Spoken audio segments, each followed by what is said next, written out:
I'm walking in Ohio, oh my gosh.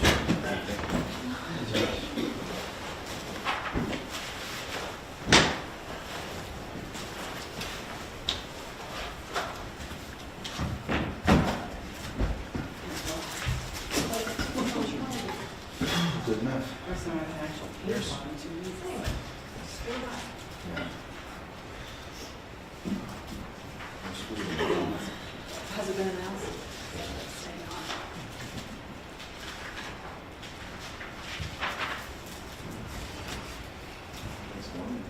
Mm-hmm.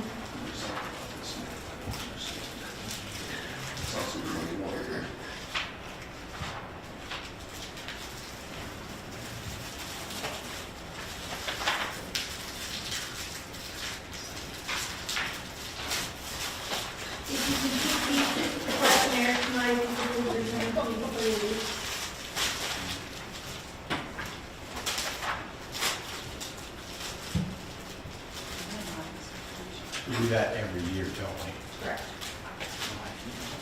It's also annually. The auditors are separate. So we ought to do it. He's like funny tonight. I don't know anybody to talk to today. You know, normally I'd had a coffee. You should have walked down to my house, get your coffee with Adam and Kayla. Walk down to your house.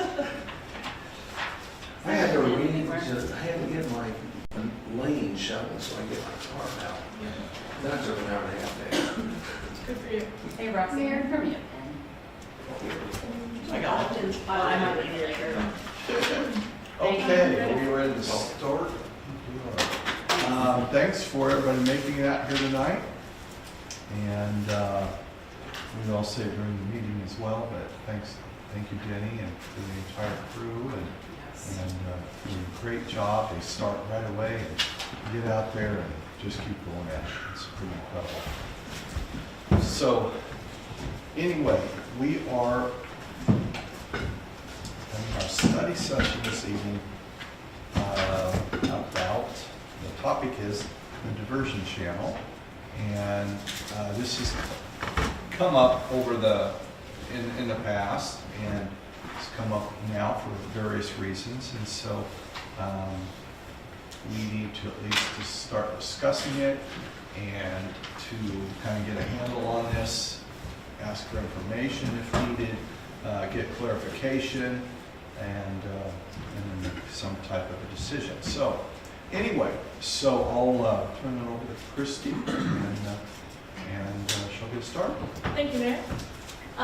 Just to start off, Tanner is on a fire call, so he should be here shortly. Milton was not able to get in this evening, so Denny and I will be leading the study session, and our engineers were not able to get here, so we'll be relaying information back to them, but they're happy to answer any questions or come to a future session if necessary. So the packet that I prepared for you is very long, has a lot of information, but I'll just briefly summarize it. So we've been talking about the diversion channel for many years. The last time we really talked about it was 2021. We had been starting down the path to move forward with the project. It was then kind of tabled as we moved forward with the Cow Creek project. Then there was the changeover in administration and council and mayor, and a lot of moving parts changed. So we moved forward with Cow Creek, and now we're coming back to this to have you consider this project now. So as background, after the 2013 flood impacted several neighborhoods in Lindsborg, there was a post-flood study done by Wilson & Co. engineers. That led to recommended action items in 2015, and many of those action items have already been taken care of. First of all, they recommended establishing a stormwater utility, which we did. That has paid for the projects that include the first phase of Cow Creek, the restrictor plates that were put on Coronado, Burma on the west side, and the Garfield Channel. So several projects have been done that have been addressing the floodwaters, stormwater runoff, and the flow of water through that part of the city. But the diversion channel project is in a FEMA flood zone A area west of Coronado Road. And the idea of this project is to expand the width and the depth so that it carries and holds more water. And that would allow more flow of water to be diverted towards the river and away from the city. So we have learned from FEMA that they are undergoing a mapping project that actually started in 2020 or 2019. And that's why there was such a push in 2020 and 2021 to get this done. Because of COVID and changeover of staff at FEMA and a lot of other things, it's just been delayed and delayed and delayed. So now they're getting ready to do this mapping project again. And they have stated, though not officially, but from the information that we have, that it could be about 18 months from now when a final draft of this new FEMA floodplain map is released. That means that we have a window to get the diversion channel project underway in such a way that it doesn't require a mapping revision after the map is already done. So if we were to delay the project further and not move on it, and they do the floodplain map, a lot of homes in Lindsborg will be added to the floodplain, which means that those homes will then have to get flood insurance for their homes. If that gets underway first, and then we do the project, we have to file a conditional letter of mapping revision, which is called a CLOMR, that would tag those homes to be removed from the floodplain after the project is complete.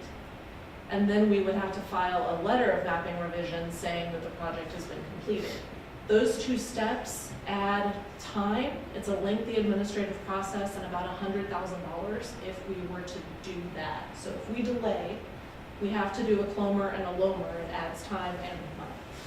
So we feel a little bit of a sense of urgency to consider the project. There are several steps involved in doing the project and moving it forward. I outlined those steps in your packet. We would have to do a charter ordinance, which I included a sample ordinance for you in your packet. There is a process that's involved with that. You have to post it. You have to allow a 60-day protest period. You have to post it twice in your newspaper. Our official newspaper is the website, but of course we would do it in the Lindsborg News Record as well. And then we would have to allow a protest period. If there wasn't a protest period or a protest, we could move forward by establishing the ordinance and a resolution to allow us to bond the project as a capital improvement project. So we already put together a capital improvement plan for all of you. That's part of the budget process. You have that in your budget book. This has been on the capital improvement project for a while, the capital improvement plan, I'm sorry. But in order to receive bonds for a project that's on the capital improvement plan, you have to go through this charter ordinance process. So that would be the first thing. We would need to go through the charter ordinance process. Once that went through, we could then get general obligation bonds to fund the project, which would be about $3 million. We have about $828,000 in the stormwater utility currently, and it generates about $230,000 annually in revenue. There's a stormwater utility fee on everyone's utility bill. So we would be able to do a couple of different things. David put together some options. The draft schedules were in your packet. We could put $500,000 down and have payments of $200,000 a year, which would be less than the fund generates. Or we could put $500,000 down with payments of $225,000 a year, which is pretty close to what it generates.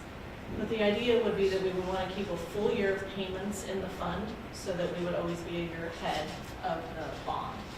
So there would be it would not go against our debt limit, and we would have the money in the fund to pay for the project. So we would not be having to raise taxes, we would not be raising any fees, we would not be increasing anything towards our residents.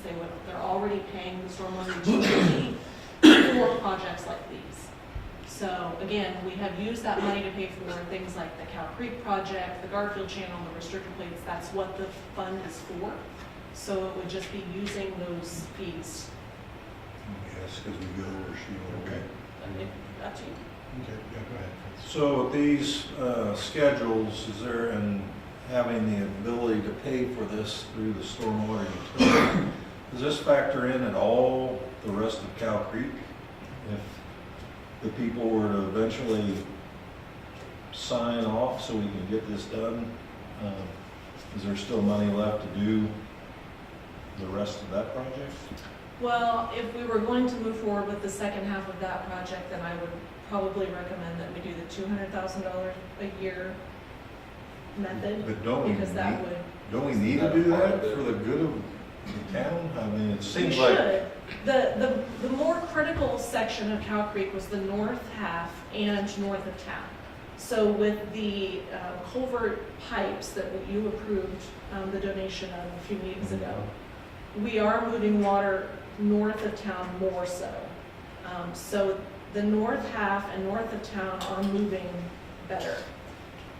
The south half is not as critical, but it would be ideal to go ahead and finish Cow Creek as well. This method does not factor that in.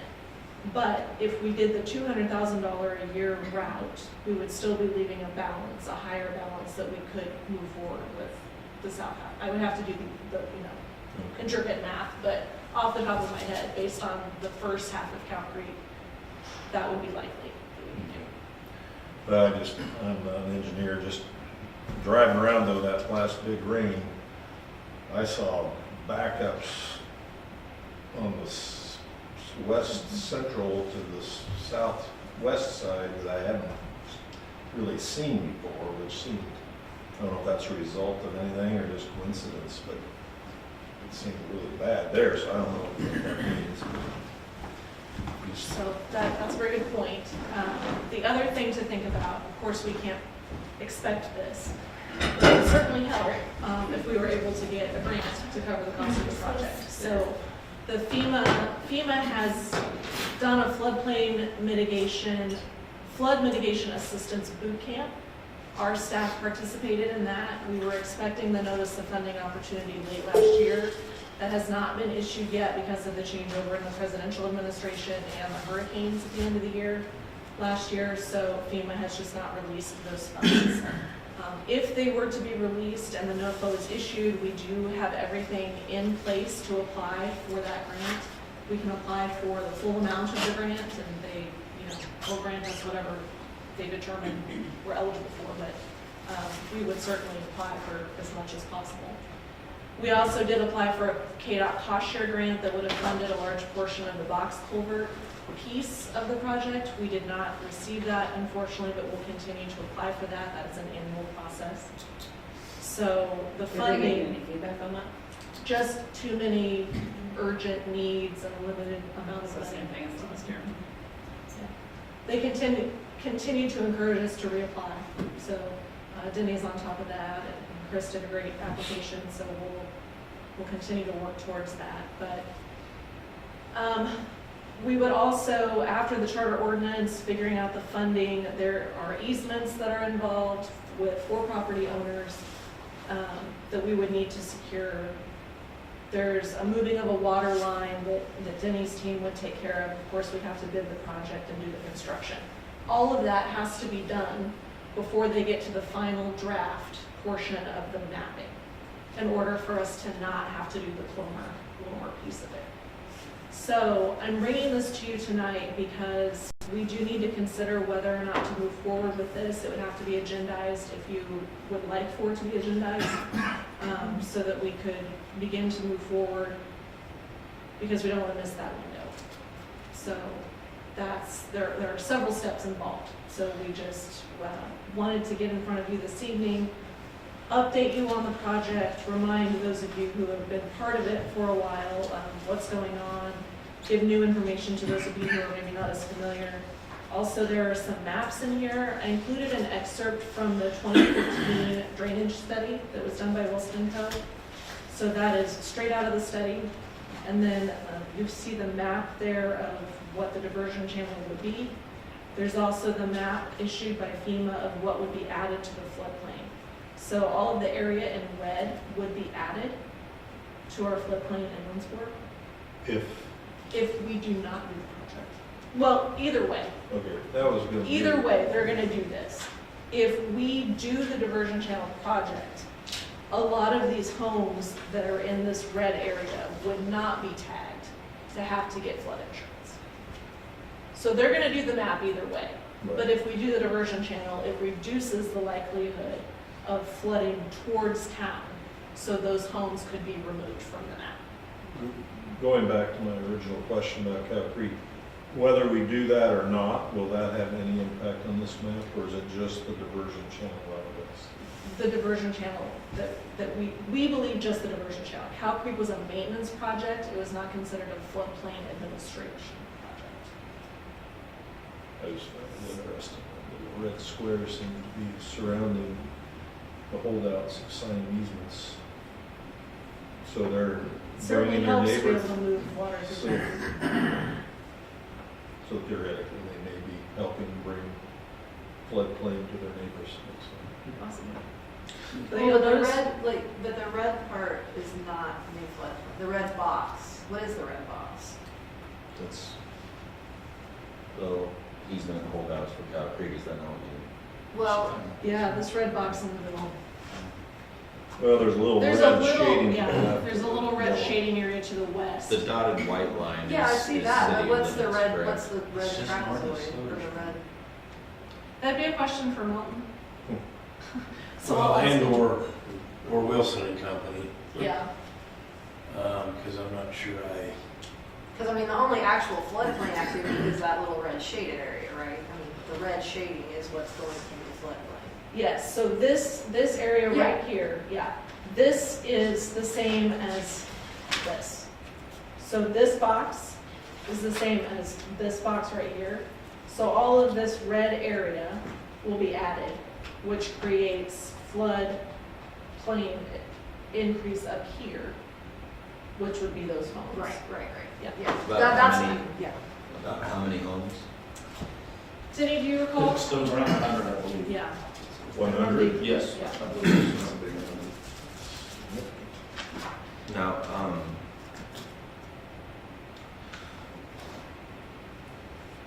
were we to speed through the start of this project, avoid the extra administrative, which you said would cost around $100,000, is that just in application fees, or how, where does that cost come from? Yeah, there's a lot of administrative fees, it's engineering that has to be done, permitting, there's a lot on the engineering side that would have to That would need to be redone considering the Yes. new mapping.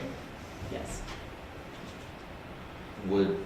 What information would be provided by that new mapping? Would that be useful to the engineers? Could it introduce something that maybe wasn't noticed before that may be necessary?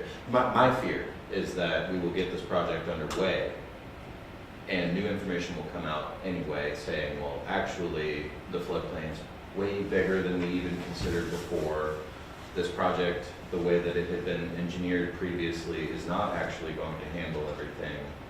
And then all of these people need flood insurance anyway, or we delay anyone getting flood insurance who would otherwise need it, and our 100-year flood hits again in another 5 years before the project is finished, and we have 2013 all over again. So that's a very difficult question for me to answer, and that's why I wish our engineers could have been here. But I can find that out, but I do know that our engineers are very involved in this process. So if we were to engage them and if we move forward, they're going to be working very closely with FEMA, the Army Corps, everybody involved to ensure that we're not unnecessarily spending money Okay. and that the engineering is correct. Okay. So they are very involved. Jeff Holste, our engineer that's been doing all of this, has been on all of the FEMA meetings and phone calls, and he's the one that's advising us about the steps that we would need to take. So, but that's certainly information that I would discuss with them. Okay. Yeah, that is my fear, is that people that would end up needing it needing their insurance before the project is actually finished and the flood does strike. You know, that would be a disaster for 100 people, potentially, or more. At least they're covered, right? The regular homeowners are covered if they're not required to be in the, if they're not required It to doesn't, it flood. won't recover, No. cover the flood. No flood. Not much. My mom didn't get everything. Because my house got flooded in 13. Yeah. No Yeah. coverage. It was all on me, yeah. Let's go, she sewer backed up. Yeah, there's a difference between if your washer hose breaks, that's covered, but flooding. If it comes from the outside in, it is not. Correct. I share, Josh, some of the concerns in that I've been around enough projects where you hear that if you don't do this, this will happen, and I want to make sure that we have very accurate information so that we don't go into something that doesn't do what we think it's going to do. Namely, cause us to not have to have a section that has flood insurance. The new map, the finalized version is like 18 months away. That's what we're being advised, yes. And so when we say that, it's like, that means we don't know what it looks like yet. I mean, we maybe kind of Yeah, think we do. we have the draft maps, but they're still finalizing everything, so. And in the grand scope of a $4 million bond, $100,000 in administrative costs to get this through after the fact doesn't seem like that much of a, terrible thing in order to consider all of the options, consider all the newest information. So Lynn, I know you've been involved in the meetings, it seems like you're going to say something. So, I understand some of the concerns. I think the administrator has done a pretty good job explaining it as entailed and as complicated, I guess, as this whole thing is. I've kind of came on council actually shortly after the 2013 flood, and there's been some here that have been on and off and back on, and we've kind of been talking about this, ever since then. Mm-hmm. And the stormwater utility was developed as a result of that, and this was kind of the first big project, they said, that really attacks the biggest part of the problem as to why all that water ran into the north end of town. Sure. Now, the diversion, or the Garfield adapter plates and all that made a difference, and has helped do some of that. But the real issue is getting that vast amount of water to the river, Right. and that's widening that channel and so on. My concern is with everything that the city heard and all of the homes that were flooded on the north end of town primarily, at that time was, why are we in this position? What is the city doing about it, etc. Mm-hmm. So we've established a stormwater utility. We've been given projects for some time. Mm-hmm. People have been paying towards that. We have engineers that have done a study and told us this is what we need to do. They're now telling us, and told us a couple of times, that, hey, they're in going clear back to 2015 and 2016, they were remapping this floodplain, and it got put on hold for several reasons over the years. And so now, and after COVID, it's kind of picked the ball up again, and they're telling us that they're moving forward with this mapping, and if it gets done, then we're going to have this lengthy process to go through the Clomer-Loner process, Right, which yes. I understand. My concern is, if we have something happen, and we've had all this time, and we've been advised of what to do, how are we then going to reply or respond to citizens and say, well, Yeah, we Just hear say you, but what's we've been right. kind Put of, in, yeah, I agree with that. That's where I feel like the bigger Yeah. risk is the lack of action overall. I- that's what I, Because I don't think the fundamentals of that project are gonna change. I mean, there could be some little intricacies in the map, and of course, we need engineers to confirm this, but your description of it just now substantiates what I assumed, which is that the fundamentals of this project is not gonna change based on the finalization of the map. And then therefore, we just look like, us looking like ditherers for Mhm. not Getting it rolling. getting it done and spending the money that we've been collecting over the last 10 years. But We'd be able to point that we have taken some action. But yeah, and I understand that, you know, it's like my house was flooded too, and so, I mean, I get that. But I also get that it's like, this is an expensive project, and then to go into debt to do that, I guess I just, you know, wish we had the money in the bank. well, does anybody have flood insurance? I don't. I do. You do? Maybe we should be recommending it. I do, and I've had it for 12 years since I've lived in that house, and it has increased. It was about $500 a year when I moved in there because the Almquist purchased it before the house was officially in the floodplain, and it has steadily increased till I think I paid $1,300 for it this year. So it is not a small Cheap thing. amount of thing for 100 homeowners to year in, year out. So are you in the floodplain? I honestly have lost track. Yeah. And it's a different flood. It's not this flood risk. It's actually coming east from the river is my understanding. It's my recollection is that not coming from east to west from the river is where it's in the floodplain. Not it's a different. I know the field east of the Vector is in the plain, but I don't know. And I think it was rumored that we were going to come out at some point, but I think it's been this redraw that's been, I think, promised since I got on council. Am I forgetting one? But I think it's been saying it's coming, it's Yeah, coming, it's yeah. coming It for goes way 5 years. back, because I was on planning and zoning, and we were promised the new map, and promised the new map. Yeah. And, so, and I've been off there for easily 10 years.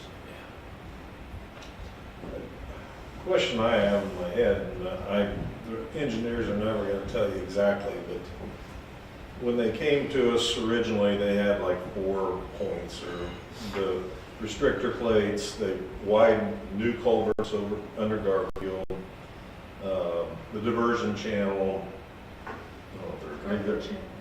and then dredging the Garfield channel, those 4 things. They won't put a number to it, I doubt, but how much of the risk did it mitigate by doing what we've already done, as far as the culverts, channel, the restrictor plates? Did it mitigate 50%, 20%, 90%? But I don't think they'll tell us that, but that's a question I would have. well, I think that's a fair question and a good question, and I would think they would give us some kind of estimate. It's more than 10 and less than 60 or something. But I think that's a good question. Yeah. This map is 21, so where does that relate to the variety of things that we've accomplished? We've accomplished those things before 21? Good question. I would be curious. Well, these are the changes since 2021. On the On the- colorized map? Yeah, so these are the changes that are being updated since 2021. Is how I read it. Update area changes since last update, February 2021. I thought you meant, John, like what mitigations have we put in place since the last round of the map? Is that what you meant? Or do you mean? Well, since this map here, this is all I got to go on. But do you mean, but when you say what are the changes, do you mean what, like did we do the plates before or after this? Is that Did what the you meant? changes we made affect this Yeah, map? yeah. Yeah, the changes were all in place before 2021. Okay. That's- Garfield, Sorry. I didn't- restricted plates. Well, except we just concrete. got Except concrete. concrete. Concrete is different, but Yeah. We just just agreed to donate those large culverts for something that was Cow Creek, wasn't it? Well, that's north of town. I meant of the projects that the engineers recommended. So Okay. Garfield Channel, restrictor plates. Okay. and- So based on this then, what we've done to date, probably didn't impact it at all for us. I can't imagine that being any bigger. Well, I would say, I mean, I haven't seen the previous map, but the area up there by the Garfield Channel is neither increase or decrease. So I would think that Garfield Channel has helped. Cow Creek, except for that one little area, the Cow Creek area is neither increase nor decrease. So it's status quo. Some of it has decreased. There's green around it that, there's some decrease. So I would say the changes that have taken place have helped.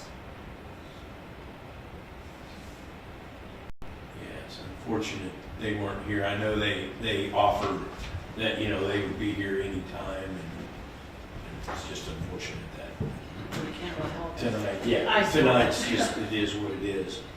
But Because I'm sure certainly, they can if we had another study session Yeah. or agendize it, or however you wanted to move forward, they're certainly wanting to be here. I would also add that, I don't want to lose sight either of the South Cow Creek project, because that was something we were moving on, that's what we wanted to do, and now we've run into some stumbling blocks there. But going back to 2013, there were neighbors in my neighborhood that were affected by Cow Creek, and that's clear on the south end of town, in Cedar Circle.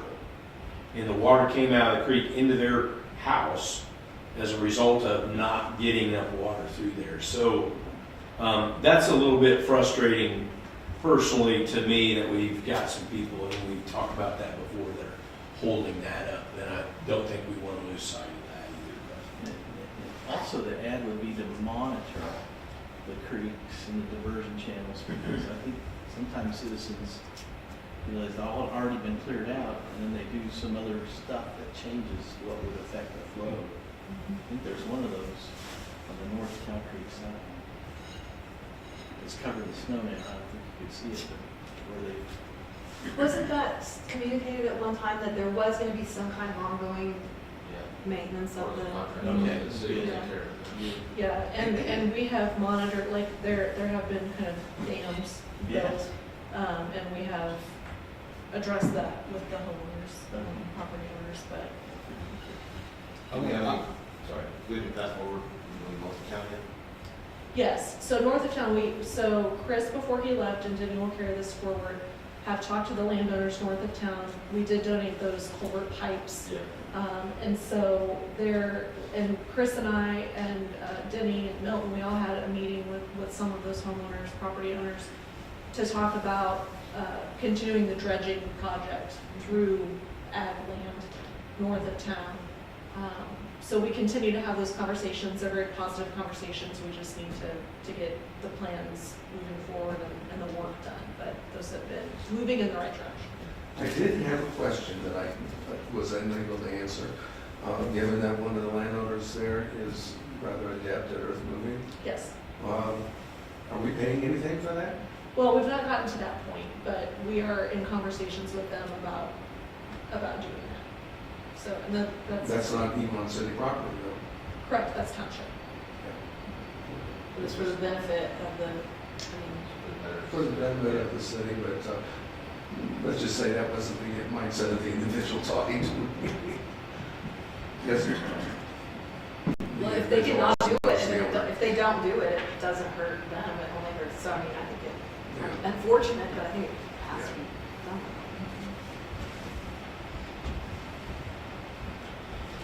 I'm gonna say one thing, since we don't have anybody here and we have a video on. We do have video.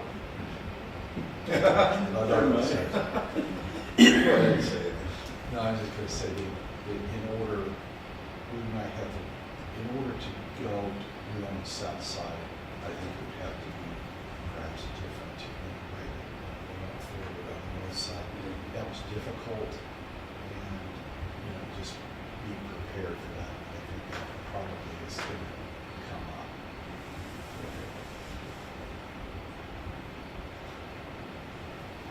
So it sounds like we do need to take whatever steps necessary to get this project going. I think my main concern was this project will take time to complete, and in that amount of time, had we not started it, all of these homes would have been in the, you have to have flood insurance line, and how that would affect them should that flood come sooner than anybody expects. That is my main concern. Like, while the project is underway, maybe we should be at least recommending for those properties to have flood insurance anyway, until the project is complete, until we are certain. Well, and that's an advisable approach anyway, like, right, because that's what I mentioned, like, ours was, it was always communicated to us, it's not able to substantiate it, but that our initial flood insurance rate was reduced because the Omnibus bought it prior to the publishing of the map in which the property actually became in the floodplain. So if you purchase it before it appears in the floodplain, you get to keep that rate. I have no idea whether that's true or not, that's how it's said. So if we wanted to do some, I don't know if it's appropriate for the city to make recommendations, but if there's some kind of PSA we can put out, maybe that's a helpful thing. I must say, I am concerned about the preponderance of red in Ward 2. Same. So I'm going to adequately represent my neighbors. Let's get this puppy done. I'm just curious between the engineering maps and the reality. The floods that, I can't tell from this map, but does this mirror where the flooding took place on that night? It's pretty close. I think it is pretty People I know, close. it's pretty close. I just remember that night I worked in Wichita, my mom said, don't go home by the school because they're kayaking through the parking lot. So that's Garfield, so then that would be like, That's true. The high school parking this is lot. Garfield. This is Garfield. And to the north of that, like where the practice field Here's is there. Indiana. Right. Because that's the high school. up here. But I live across from middle school, I have nothing. So, oh, sorry, no, that's not Garfield, that's Swenson. Yeah, you didn't do And that. then Garfield. No. We did it. So then this would be. My mom did. Parker said. Ron understood.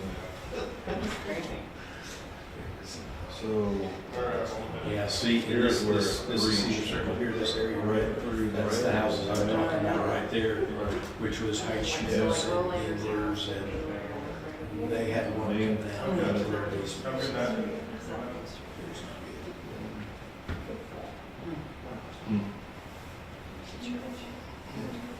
So, it is a complicated, lengthy, multi-step process.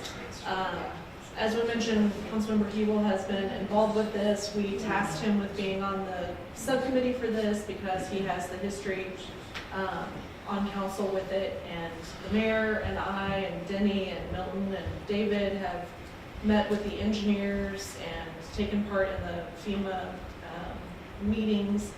So it's a lot of information, I understand, but we wanted to get it in front of you this evening so that you had time to consider it, decide if it's something that you want to move forward with, to agendize so that staff knows what steps that we need to take.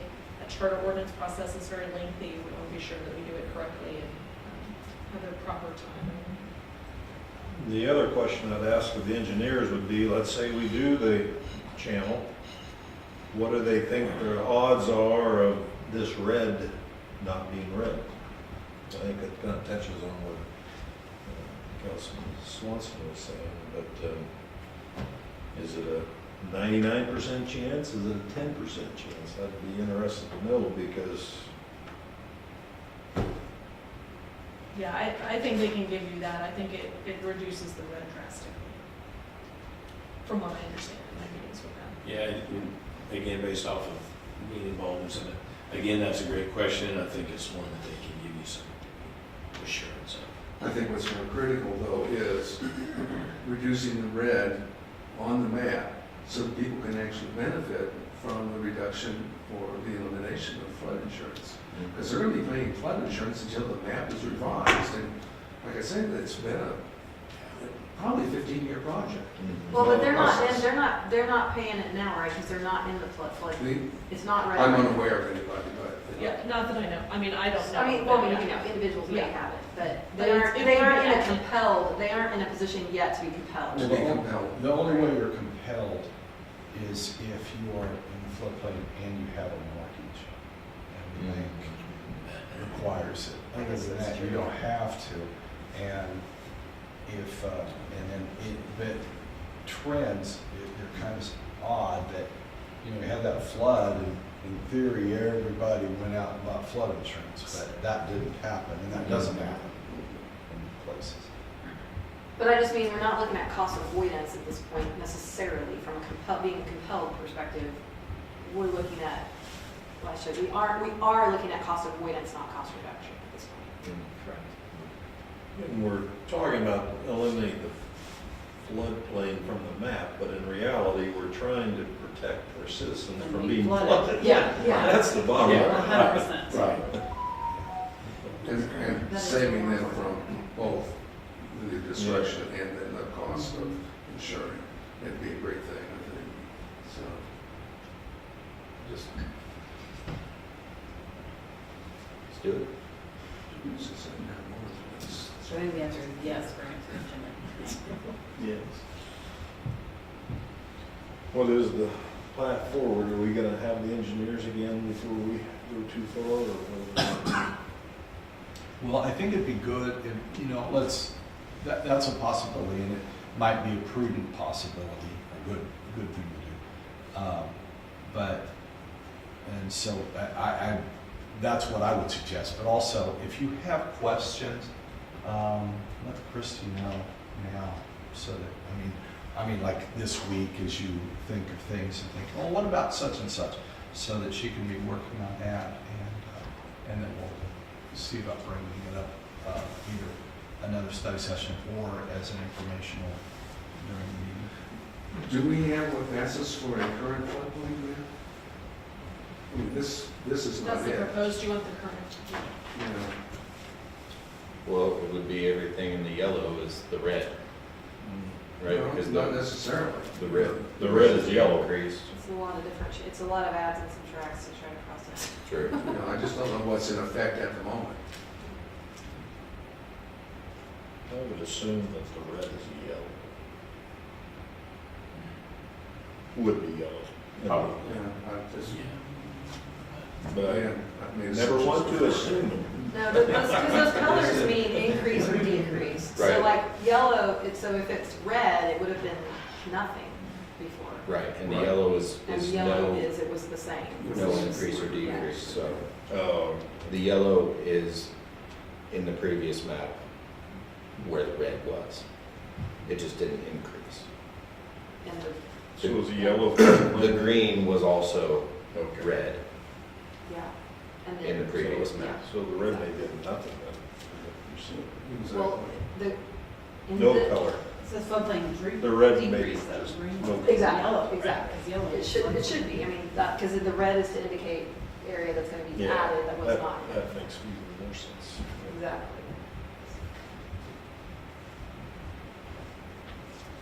Okay, so I have the questions that you've asked this evening that you'd like clarifications on, that I will get from the engineers, and then I will work toward a future, soon, study session or informational session with the engineers present. Is that correct? And then once we have that information, I'm going to need help with that ordinance, just understanding it. Yeah, it's complicated ordinance, but. And explain that again, get a 30-second on the ordinance, why is it necessary? So, okay, And if, I don't mean to. She just used it 15 seconds. We can work on that. so in order to get general obligation bonds, you have to take that to an election. In order to bypass an election, you can do a charter ordinance using the home rule to bypass the election as long as you post it and have the 60-day Okay. protest period. If 10% of the number of electors that voted in the last election, the last city election, do not file a protest against taking out the general obligation bonds, then you can move forward without an election. Right. So that's what the charter ordinance does. It allows us to move forward, posting it, holding a protest period. If there is no protest, then we can move forward, bond the project for a capital improvement item. And so the only way to do that would be to have an election. If you didn't go through this charter ordinance We process. would be waiting until You'd be doing- 2026. You'd have to do a bond election. Is the charter ordinance, is it one of those that is based on different statutes for one size city versus another size It would city? be, yeah, it would be for a city of the second class. So the statute number is listed and the sample ordinance is in the packet. Okay, we'll get some more information on that as well. So, okay, all right, thank you, everybody. We'll see you back in 15 minutes. And into what looks like a short meeting.